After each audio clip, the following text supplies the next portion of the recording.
everyone, and welcome to the 12th episode of the Cantina Chatter Podcast. Today, it is my honor to welcome Angela Staines, who portrayed one of the Tonnika Sisters in the Mos Eisley Cantina scene in the very first Star Wars film, A New Hope. Angela, thank you so much for joining me today. Thank you for inviting me, Victoria. I'm looking forward to it. Wonderful. Well, I'm incredibly thrilled to have you. This month is the 40th anniversary of the original Star Wars film, so I thought it was the perfect time to seek you out and invite you to have this podcast conversation. Now, before I did invite you on, I did some research trying to find previous interviews that you may have given regarding your involvement in Star Wars. Yes. And surprisingly, I couldn't find a single one, so I have to ask, have you ever given an interview about Star Wars before? The only, only in writing, I think. A lady contacted me probably about 10 years ago or so, and asked me some questions, and I just wrote the answers and sent them to her. I honestly can't remember who she was or what she represented, but I thought it might be out there because I think I saw it once. I thought I saw the interview online. She also interviewed Christine many years ago. Okay. So that's why she wanted to interview me. But I thought I'd seen it, but maybe it never did get finished. I don't know, or done. I don't know. But it might have been. I honestly, I don't know what it was for, but it was only questions sent over the internet. That's all. Oh, okay, wonderful. So one thing I did want to clarify was, according to pretty much every Star Wars website on the internet, you played Cine Tonica while Christine Hewitt played Brea Tonica, but you have indicated in the past that you were the one who was Brea Tonica, so can you clear this up for our listeners? Well, first of all, I was the first person hired. I was Space Girl. That's all I was. There wasn't another one. And Christine heard about it. She was a friend of mine. We'd been in Space 1999 together in an episode of that. And she really wanted to get into it. And she said, could I please ask the director if she could get into the film? And we'd already had a sort of introduction. We'd all met and everything. It was just me. I was Space Girl. That's all I think I was at the time. Mm-hmm. I think it was probably the first assistant to George Lucas because I think he wasn't around at the time, and he said he'd asked George Lucas, and then he came back and said, yes, it's fine, we'll contact her. And basically I was Space Girl number 1, she was Space Girl number 2, and then when they started to give us names, which came a bit later after the film came out and everything, when they started to name us and give us backstories. Uh-huh. I was Brea and all the, there was a calendar and there were pictures, and it was always, I was Brea and she was Senny. Well, that was some time later, and I actually only got to know about all this because friends would find out about it and send me calendars and send me pictures, because I was already in America. And I had no idea that she was going to these shows in Britain and in, I think, other countries. And she was calling herself Brea. And I didn't know. So whenever anybody ever asked me, not that I talked about Star Wars a lot, because, I sort of moved on and I didn't know how big it was getting. I was sort of out of the loop a bit.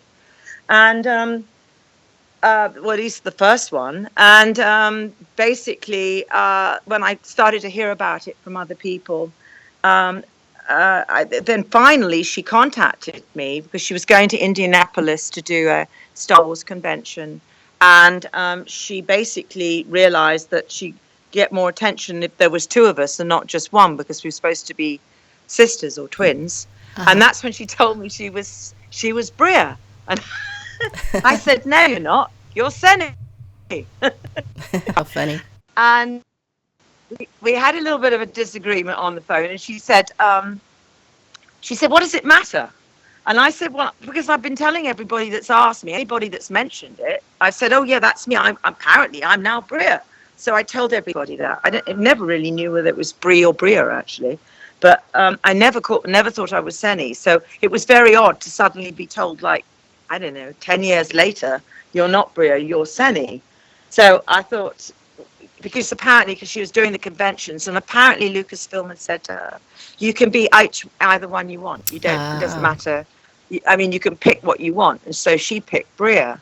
But in all the pictures, the original pictures I saw, it would say Bria and Senny, and I would be the one on the left and she'd be the one on the right. So that's why I always assumed that the first one was Bria and the second one was Senny. I see. But anyway, so that's what I knew. But I know she signed a lot of things as Bria, so I think I'd usually just sign Tonnika Sister, you know. or Bria. No, I do put Bria there because I've been used to being Senny. I don't know, it sounds stupid, doesn't it? What does it matter? It was only a tiny part, but on the other hand, it seems to be important to a lot of people. Sure. Yeah, that's why I wanted to ask you that, because a lot of the things that are online, pretty much everything that I can find online, in fact, that talks about the sisters refers to both of you that way. So I was a little confused as to why that might have been. But actually, they sort of wrote that into the story, though, too, later, didn't they? They said that we interchanged and pretended to be each other. I think there was another story that got written in. And I thought, well, that's convenient because that sort of makes it, that sort of accounts for why there's a confusion with the names, because we keep changing to be each other according to the story. Right. Yes, I think I've heard about that. There was a story called Tales from the Mos Eisley Cantina. It was back in the 90s. And I believe what it says is that both of your characters were actually impersonating the Tonnika Sisters, and they had different names. So. Oh, that's right. Yeah. And I was Shadakai. Yes, I believe that was the name. Mm-hmm. Yeah, there was a card with me with a picture of Shadakai, and I found that card because my son went into one of those shops where you buy things, cards and things, and he came out with my card on it. I said, "That's me." This is many years later. So yes, it does say here that the two characters were it looks like Shada DeCall and then Carolee Dolin. But it doesn't say who was who. Yeah, there are some old things on there. Well, there used to be. Maybe they've taken them all down. There used to be old pictures, and there was a calendar and everything. And it was always me on the left and her on the right. And it was always Bria and Senny. So that's how I obviously came to the conclusion that I was Bria. And actually, there was a picture just of me in Star Wars on my own with Bria Tonica underneath it. That was when they started to give us names. Ah, interesting. So that's how I thought I was Bria. So. Interesting. I'd like to find a copy of that. Maybe I can find one on eBay or something. I've seen it somewhere. I must have Googled myself and seen it. I wonder if I've got a copy anywhere. I don't know. But anyway, originally that's what I thought. That's who, I assumed that's who I was. So I was trying to get used to changing to being Senny, but I couldn't. I couldn't quite get used to it because I've been telling everybody I was Bria. Sure. So it was weird. Certainly. Now, can you tell us a little bit about how you first heard about the part in Star Wars? Yes, I was modelling in London, and I belonged to two agencies. One was called Ugly, and they had another section called Pretty Ugly, and the other one was Evan Dunstan. And they both did modelling, and they had acting. They got acting parts as well. And so I worked through two agencies. I don't think you could even do that nowadays. You have to pick one, but I was able to pick two. One was big and one was small. And both of them contacted me about Star Wars. They both had casting calls for it, and they asked me to do it. And so I had to choose. I think it was like the same time. So I had to choose which one I did it through. And I decided that I wanted to do it through the smaller agent because he took a little bit more time with me, and he was a little bit more, pushy, I think. And I just wanted to give him some business because he wasn't it wasn't a big company. So I went through him, and he said, you've got to go to Elstree Studios to meet this director called George Lucas.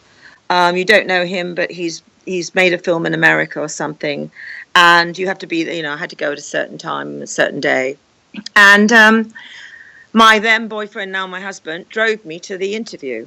And I remember going into this quite big room, and George Lucas was very quite short and quiet and young. and he sat at a desk and told me all about his dreams about this film. And all around the room, there were all these pictures of spacey pictures. And he said these were all he was going to do more than one film, and these were all going to be some of the sets that he had an idea about for the future films. And he interviewed me for about over half an hour, I think. His voice was very soft, and I do remember that my husband was talking to the secretary outside the room, and I kept hearing my husband's voice all the time, thinking, oh my gosh, I wish he'd keep a bit quieter because I can't hear everything. But I think I answered all the questions. But he did say he was quite serious, and he said, I want a serious actor for this part. And I can't remember what my answer was, but I told him what I'd done so far. But of course, he didn't need a serious actor, but I think maybe at the time he did think that I was going to have a big part in the bar scene. But as you know, he kept changing the bar scene all the time, and he kept changing his mind. So it changed and evolved, and I think that he decided to change direction and not to have me as one of the main characters in that scene. But that's how I was booked, and I wasn't booked as an extra. I was booked as an artiste. Oh wow! But obviously, my part ended up being quite small. And I remember asking my agent. I said, "You've got to get me more money for this. This is crazy because to get to the Elstree and then to eat and get home and everything, transport was going to cost me. I think I might have broken even, possibly." Oh wow! And I said, "You've got to get me more money." And he came back to me and said, "I'm really sorry. I've tried, but he can't pay anymore, and the only thing he says that he'll keep you in mind for future Star Wars films." Well, of course, I'd heard that one before. I'd heard I keep you in mind, not that I'm not paying you much money because I'm going to keep you in mind for future films. But anyway, so I thought maybe perhaps I was going to. I didn't think for 1 second I was going to be in Star Wars films. It didn't even occur to me. I thought it was just a way of saying, I'm not paying you more. Who knew? I mean, I didn't know it was going to be so big. And then, yes, it would have been good. So you mentioned the modeling agencies that you were a part of. And is that how you originally came to know Christine Hewitt? Yes. I met Christine Hewitt when we both were in the same episode of Space 1999. And we both were the two. It was Christopher Lee was the leader. You won't recognize us because we were in gowns with white wigs instead of black ones. And I think we had red and white paint on our faces. I've forgotten all the name of the episode. It had obviously Martin Landry and Barry Morse. And Christopher Lee was our leader from our planet. Uh-huh. And it was really nice. It was a very nice production. They sent a car to pick me up, to take me to Pinewood. It was done in Pinewood Studios. I was only, again, non-speaking, behind Christopher Lee, and but it was fun because there was 4 of us as the followers of Christopher Lee, and everybody was really nice. Everybody in the production was really nice, very friendly, nice people. So I really enjoyed doing that. I think that was about 3 weeks too. I think 3.5 weeks or so. Oh wow! But I met her through that, and actually we were friends for quite a while, and we still were at the end. Before she died, we were friends again. We sort of lost touch a bit when I moved to America, and she was a bit more competitive than I was, I think. And I felt like she was always competing. I don't know, I suppose we were up for some of the same parts in different things. So we were either together or we were up against each other, I suppose. I see. But I don't really remember any particular instances of when we were up against each other. I see. Now, Pam Rose, who I also had on the podcast earlier this year, who was also in the Mos Eisley Cantina, she portrayed Lisa Serlin. She was also in Space 1999, so that's pretty interesting. Yes, it was. Yeah. I did. I actually listened to that. It was interesting hearing it because I did remember. It didn't click immediately. It came to me as it was a delayed memory. But I think she was only on for a few days. Yeah, in fact, I do remember because we wondered where they'd all gone. because there was a bunch of them with us in the bar. And suddenly they were all gone, and it was just a few of us left. And we just said, well, where did they go? Why aren't they here? You know? So I suppose he was focusing more on one part of the bar. So the costume that you had on in the film, it consisted of a beehive wig and a skin-tight catsuit. How long did it take to prepare you each day, and what was that experience like wearing that sort of a costume all day long? Oh, gosh, I remember it took about 2 hours to get ready. We had to get there for 7 a.m. This is what I remember. 7 a.m. till 9 a.m. to get us ready with the makeup and the outfit. It doesn't sound like it would take that long, but I don't know exactly what they were doing, but they had to make our faces pale. You know, obviously green lipstick. I think we had green eyeshadow. And the wigs were already, they just had to be pinned on. I didn't like my wig very much, by the way. I thought it was too long. I didn't like the top of it. I like Christine's much better. She beat me to the wigs. Oh, wow. I do remember that, because the wigs, I thought, I really want that rounder wig. But she got there first. But anyway, it was fine. And the green outfit was made to measure. I think I seem to remember we had body molds done. I had a body mold done, I think. And they made the costume, the costume to measure. I didn't like the color, of course. Didn't like that color green. But that's one of the reasons why at the very end, and we said we were leaving because Christine had a job to do, and she was actually my transport at that time. They said you can take everything, you can take your costume, but you can't take the boots or the wig or the little pants. But you can take the costume. And I'm such a hoarder, and yet I didn't take it. I thought, because she said, "Oh my awful, I don't want to wear this again." And I said, "Well, I certainly don't wear this color green again." So we left it. Now, of course, I wish we had them. I wish we'd kept the. Mind you, I wouldn't get into it, probably. I mean, I doubt it. But that was funny. Yeah, we left a bit early. He wanted us to stay on. He kept changing the scene and changing what he was doing. Mm-hmm. Christine wanted to leave because, first of all, you know what it's like in the costume. Yeah, it was skin tight. We were standing, propped up against a bar with all these men characters around us.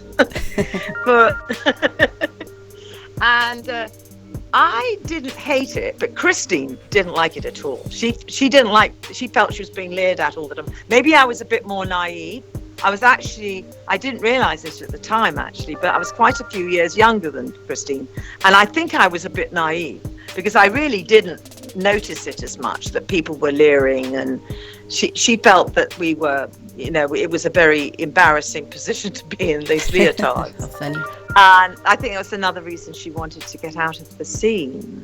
And one of the men, I don't remember exactly which character, but he actually said he was part of a not the oh God, I'm sorry, I'm having to break down with a sort of a gang, a mafioso type of gang. Oh. And he sort of said he knew people, and she got a bit scared about it. Apparently, she said she was pretty certain this guy really was part of this gang because he knew somebody that she knew was in this gang. So I don't know, but I know that scared her a bit too. I thought it sounded a bit far-fetched to me, but maybe, I don't know. And this was somebody that was one of the extras in the film? It could have been, but I kept thinking it was the guy we don't take what kind here. But I'm not, you know, I wouldn't like to be dead certain on that because he might be around and say, no, that's not me. I was, you know, I thought it was. I thought that was who Christine was talking to the most, but I don't know. It could have been, well, I suppose one of the other characters in the bar. Anyway, yes, that was another reason why she didn't like it being there. And I must say it was a bit boring, and it wasn't well paid. That was the trouble. It was really badly paid. So you kept thinking, well, maybe if I wasn't doing this, I'd be doing something else that's better paid, you know. Sure. And of course, now, yes, it's probably the most famous scene in the most famous film. But did we know that at the time? No way. Nope. Yeah. So when you were on set, do you recall having interacted with Sir Alec Guinness or Harrison Ford or Mark Hamill? Yes. Mark Hamill was lovely, absolutely lovely guy. He spoke to everybody. He was very down to earth, very friendly.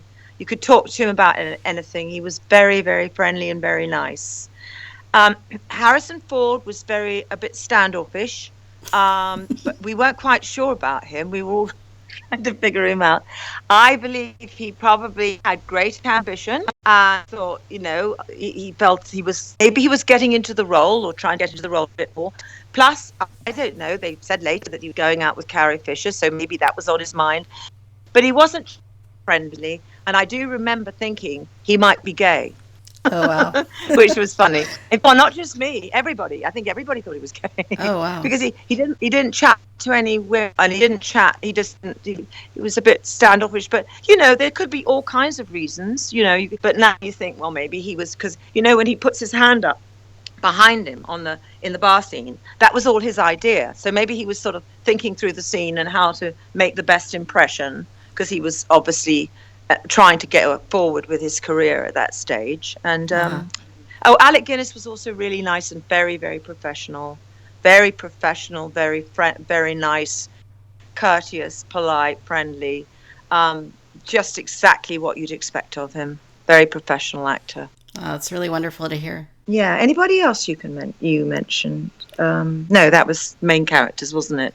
And Princess Leia wasn't in our bit. I heard that she visited the set, but I don't think I saw her when she visited. Or if I did, maybe I didn't know it was her because she wasn't all done up in her outfit or something. I don't know. Huh, very interesting. So overall, how would you categorize your overall experience on set? Was it fun? I know you mentioned that it was a little bit boring and it didn't pay too well, but was it perhaps at the very least pretty memorable, I would imagine, with all those crazy alien characters running around? Yes, I suppose when you think about all the incredible costumes, it was quite amazing. The costumes were, I don't think I'd ever seen anything like those costumes, although, they were like big heads on people. And and then R2-D2 and C-3PO, of course, were interesting as robots. That was an interesting concept. I do remember that C-3PO, is it Anthony? Yes. He was very irritable. This is too hot. I can't wear this. And eventually, apparently, they did make a much better costume for him, so that was much easier to wear. And, and Chewbacca, he was really a nice guy, very nice guy, tall, gentle giant. Peter Mayhew. Yeah, Peter Mayhew. Yeah, very nice man. Just very gentle and very nice guy, yes. And to see the whole set, it was quite amazing, actually. Yeah, and I mean, when you look back on it, there was a lot of things that were quite amazing about it. But I think at the time, I didn't appreciate it. I didn't appreciate it that much. But I think, a lot of people probably didn't. Right, exactly. And that's the same thing that Pam told me, was that to most people there, it was just another job. It was 1 out of 100. And that nobody really anticipated that it was going to become one of the most beloved, successful, enduring franchises of all time. Yes. Yeah, no, it's amazing. I mean, had we known. So I don't know how long it took to finally really take off, but I think there was a few years that I didn't know that it was even a big deal, but it apparently was in Britain, I think. Was it like fairly straight away? Or was it 10 years later? You mean like Star Wars as a whole? Or? Yeah. Yes. Star Wars was pretty much right from the beginning was a great success, and they didn't bring all the merchandise out straight away, I don't think.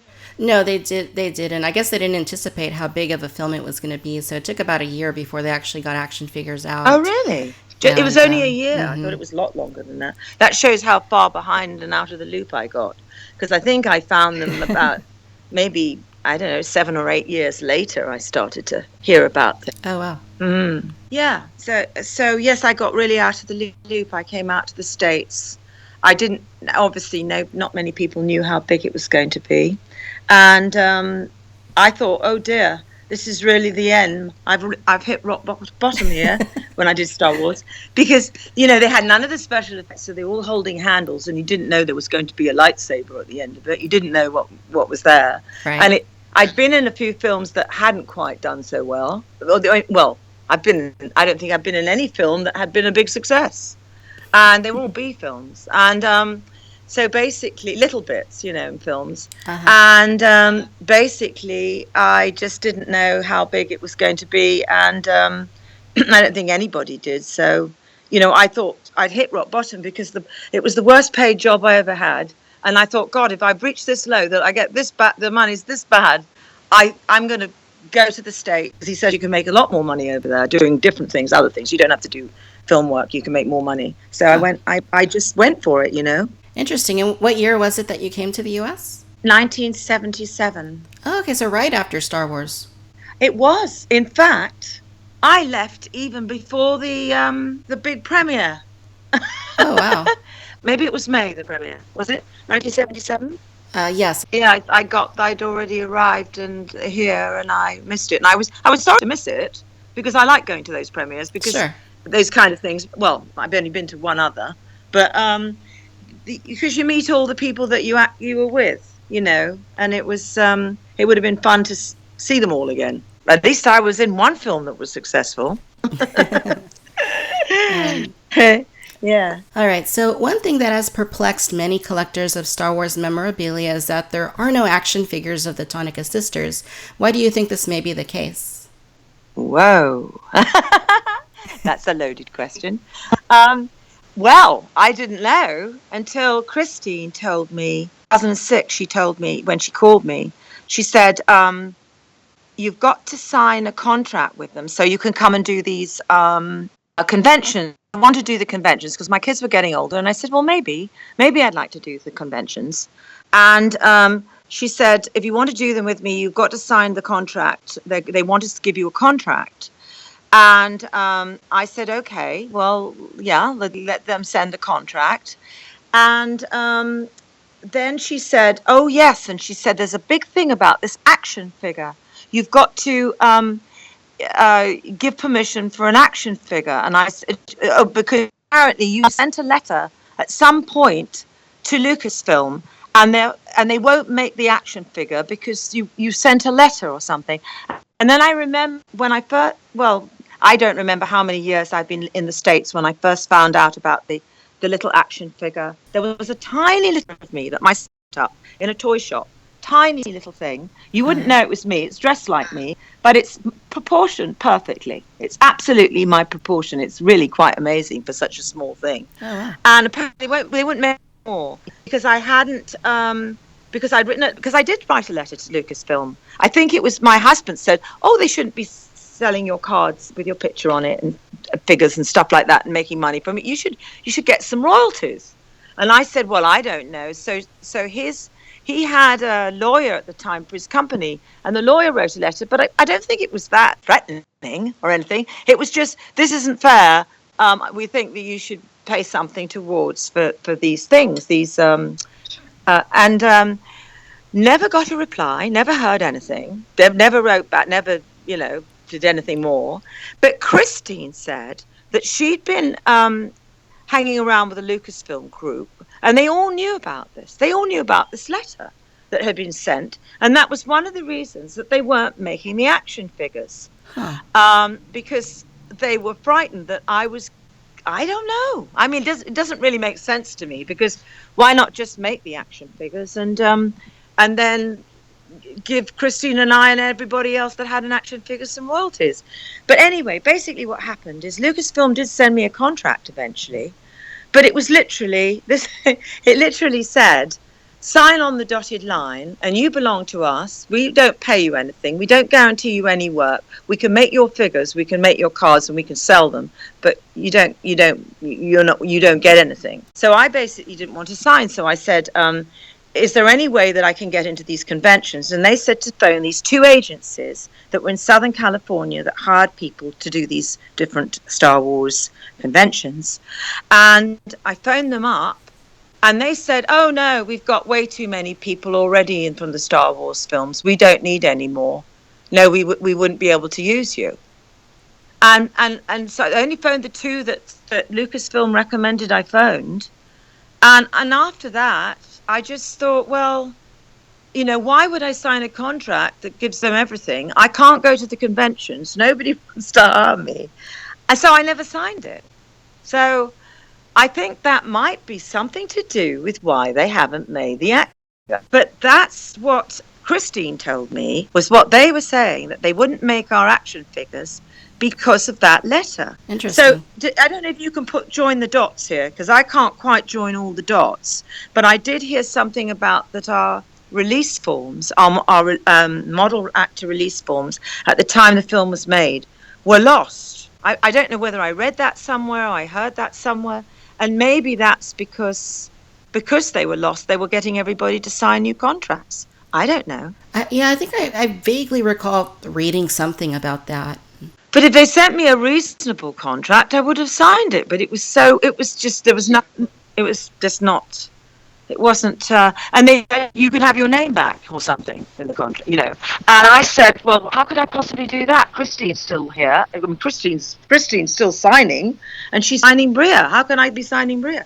Anyway, they said they would speak to her, and I thought, oh, that's going to go down well.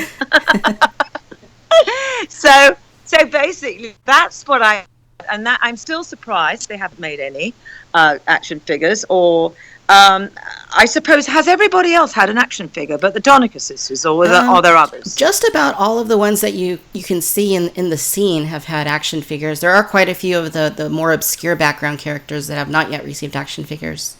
Okay, so I'm not just like standing out on my own, or we're not on our own here, the Tonnika Sisters. But I was never approached. I was never asked, and all I was told by the Lucasfilm people was that if they made an action figure after I signed the contract, I would have to buy it from them. I would have to buy the action figures to be able to get them signed. And I guess if you can get to the conventions and get them signed, then yes, you could make some money out of that, I suppose. But if I wasn't going to be able to go to the conventions, why was I going to go and sign the action figures? I mean, it didn't make any sense. Right. Anyway, so, and I guess I could have pushed more. I could have tried harder. But at the time I was bringing up 3 boys, and my life had changed a bit, and I wasn't so really interested in the fame part of it, But I think it's a shame. I think there should be Star Wars figures for everybody to be able to, who's a real fan. Yeah. I mean, I know the fans have been clamoring for years for Tonnika Sisters action figures, and in fact, every couple of years, every year, Hasbro, the toy company, they run fan choice polls where they let the fans vote for figures, and consistently the Tonnika Sisters place very highly on the polls. It's a very interesting thing, and I'm sure similarly at the conventions that if you were to make an appearance, I'm sure a lot of people would be really excited. Well, no, I would enjoy doing that now. There was a time in my life when I didn't really see. I was moved on. I doing other things. I didn't really. I guess I really didn't understand it because I was out of the loop so much. But I would have liked to have done it. I think I would enjoy it because I like meeting people. So I'd really like to. I'd like to do it. But I felt like they sort of shut me out. I almost wondered if I'd been blackballed. Actually. But why? I mean, I didn't. Because of that letter, I don't know. I mean, we met George Lucas later in a restaurant. We were in a restaurant in San Anselmo, and it was just a really strange little soup restaurant actually. And there he was, and I said to my husband, "Whatever you do, don't go and speak to him. Don't speak to him," because my husband was really, I don't know what he was going to say, but he's a character, and he might say something that might not be too good. I don't know. But anyway, so I had to go to the loo, to the bathroom, and I said, "Whatever you do, don't speak to him." I came out. Of course, he's speaking to George Lucas, and he said to George Lucas, "Do you remember my wife?" And he looked up, and he looked at me, and he said, "Yes, I do."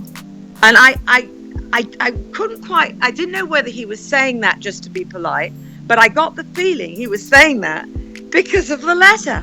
Because he remembered the letter. I don't know.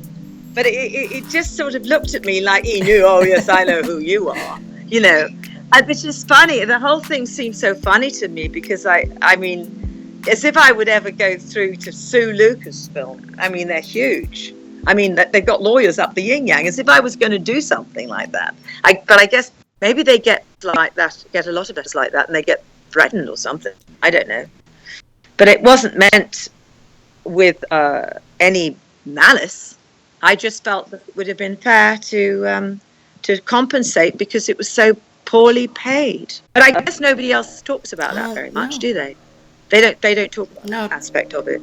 Because they like being in the film and they like being recognised, and that's enough. Yeah, I suppose so. Yes, no, I had heard in the last couple of years that people were interested because Christine and I were the only recognisable females in the bar scene. I mean, really, because we at least had, we had our faces and we had long hair, so we looked, and there weren't that many female characters in that original film, except of course Princess Leia, Carrie Fisher, of course, but there wasn't any really I don't think there was any other females in that film, and that's why people were more interested in our characters. Even though they were, very small parts. I think in the original film I get like a couple of seconds on the screen on my own, but then when he redid it, I went more into the background. Gotcha. I think when he redid it with all the special effects and everything. But yeah, so it's a real shame about Christine because maybe we could have done something if she was still here, but I didn't find out for 6 months after she passed away that she'd gone. I was writing to her, and we'd been emailing each other, and I didn't hear anything, and I thought, oh no, maybe I've upset her again. I knew that she'd been ill, but I thought I thought they'd managed to nip it in the bud, and that she was okay, and when I didn't hear from her, I thought I'd upset her. And then I Googled her and I saw that she died. It was a terrible shock, awful shock, because we just reunited about probably 9 months before, or maybe a year before she passed away. Oh wow! So that's too bad. It's really sad that she's gone. Yeah, no, it really was a shock because we knew each other very well for a long time. And we had lots of laughs together, and it was just a shock. I just didn't expect it, I suppose, and I hadn't heard from anybody. Nobody contacted, but I don't know. Maybe I was in America, and I only found out through through Googling her that she passed away, and that was a few months later.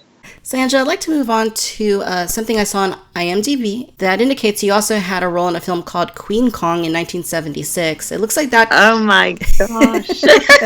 It looks like that became... It's funny the way that comes up. I wonder where that came from, because did that film ever get finished?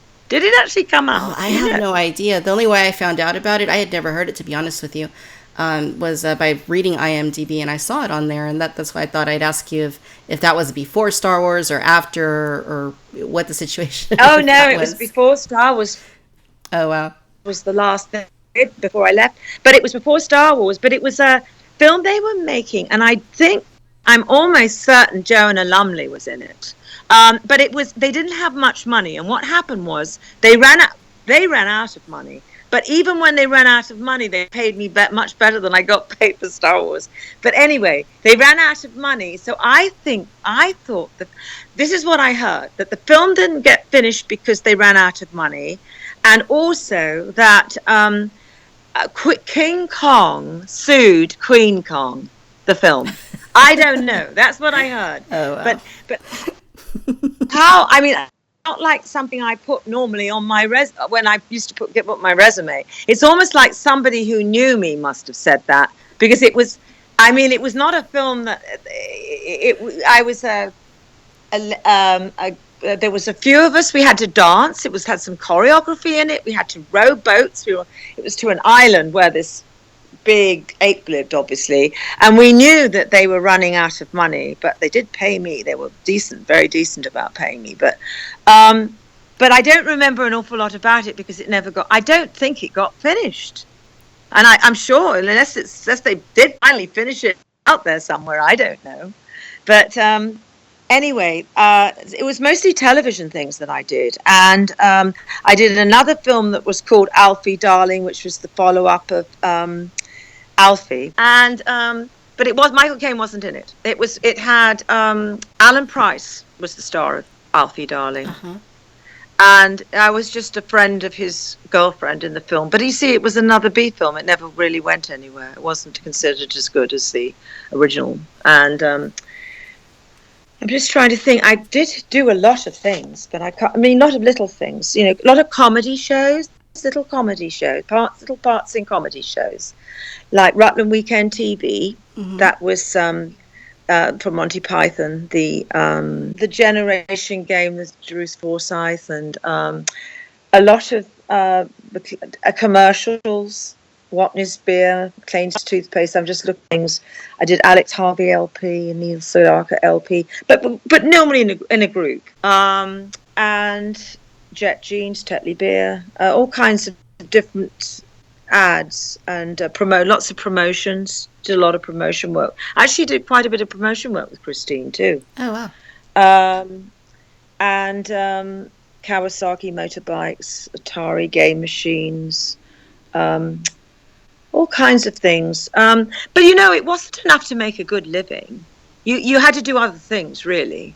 I was a secretary, and I was also, what else did I do? I was a secretary actually was part-time secretary when I wasn't doing this, doing the work.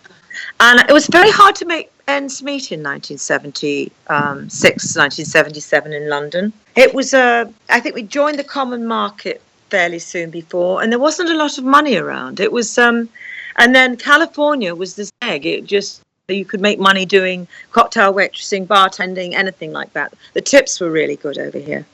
So when I first came over, that's what I did, and I was making much more money than I ever did doing any of that work. And I wanted to travel. I love traveling, and I really couldn't travel without making some money. So I couldn't really make money in England. And I think it was a little bit of a depressing, I seem to remember, when I left. I think quite a few people left in the mid to late 70s. Oh, really? Yes, it's funny the way life takes us in a different direction. And perhaps, you know, I mean, possibly if I'd stayed in England, I would have been doing the conventions with Christine, I suppose. But I felt like it wasn't going anywhere. Maybe I was too impatient. I don't know. I wasn't going anywhere, so I came out here. I went down to Hollywood soon after I got here to see what it was like, and it was I didn't like the scene down in Hollywood. I mean, there was definitely a casting couch. There was a casting couch in Britain, a little bit of one. You know, you saw it every so often, but in America, in this Hollywood, it seemed to be worse, and I couldn't be bothered with it. You know, maybe I just wasn't ambitious enough to maybe. I don't know. I think if I could do it all again now, I've got more confidence. I feel more, you know, you've got the age against me now, but I feel more confident. I feel like I could have done a lot more now, but at the time, you know, you change a lot. You evolve in life. Certainly. So constantly. Yes, constantly. So looking at a Queen Kong, because I did find it here on Amazon. Oh, you did find it? Oh my gosh, what did they say? Yes. It says if you have Amazon Prime, you can actually stream it. And the description says, in this campy, action-packed parody of the original King Kong, an all-female film crew journeys to Africa where a giant ape, Queen Kong, falls in love with the crew's male star. Oh, wow. And it says, having been banned from screens for over 25 years due to a slew of legal disputes, the film is now available to see in all of its bizarre glory. Really? Oh, my gosh. I wonder if they had to recast it and start it again. Or did they actually use all the old idea. footage? I'm going to have to watch it now and see what it's about. So you can actually stream it. You can actually look it up and actually watch it. My goodness. Yeah, It says you can watch it on Amazon Prime. Wow. Well, I'm going to have to try and watch it then. If I can look through the whole, right, watch the whole thing. All right. So as far as what you're up to these days, Angela, is there anything you'd like to share as to what your life revolves around? Is there anything you're involved in? Well, my husband's business is Ace Cider, which is the California Cider Company in Grayton. Well, actually, it's Sebastopol, really, Sebastopol. And he made a bottle of orange. It's blood orange cider base and it came out at the same time as the latest Star Wars film started to come out. And he put a little picture of me on the neck of the bottle because it was a little bit about me. And I've sort of done a few promotions for the space bottle. It's in different states. It's Ace is all over the country now. And even in different countries as well. It's in the Middle East, and it's in China, and it's anyway. So I've been involved doing promotions and conventions with that, with my sons who are also involved in the business. I've got my 3 sons are also involved in it, and I love doing things with them. I still love doing things with the family and things with my children, and they're very involved in the business now. Wow. All right, so Angela, is there anything else you'd like to share with our listeners regarding your experience in Star Wars or anything else in general? I went back in a car with Christopher Lee once from the set of Space 1999, which was fun, because he sat in the back seat there was a driver, and he sat in the back seat sort of with his eyes, he had these really spooky eyes, and he looked a bit scary. I remember that. He said, "Do you want to lift back?" That was from Pinewood, and I can't. Maybe the car took me there, and I found my own way back. I'm not sure, but anyway, he gave me a lift back, and that was interesting. Anyway, just stories, but Star Wars, yes, I'm glad it's been so successful that it has, and I'm glad that people are very interested in it. All right, so Angela, it has been an absolute pleasure having you on the Cantina Chatter podcast. Thank you so much for taking the time to share your experiences with our listeners. I am sure that they are very happy to hear from you. Thank you very much for having me. It's been very interesting. I've really been reminiscing over old times, and 41 years ago it was since it was made. But really nice talking, and thank you for contacting me. And I say hi to all the Star Wars fans. I don't know if I'm going to say "May the Force be with you," because everybody says that. But I could. May the Force be with you. Well, thank you so much. Thank you very much. All right, my friends, that'll do it for the 12th episode of the Cantina Chatter podcast. Once again, I'd like to thank Angela Staines for being my guest and for sharing her story about her involvement in Star Wars. If you are listening on YouTube, please be sure to like and subscribe and leave a comment. If you're listening on iTunes, please help us out by leaving a 5-star review and be sure to subscribe for upcoming episodes. As always, I'd like to thank you for listening to Victoria's Cantina. Until next time, bye-bye.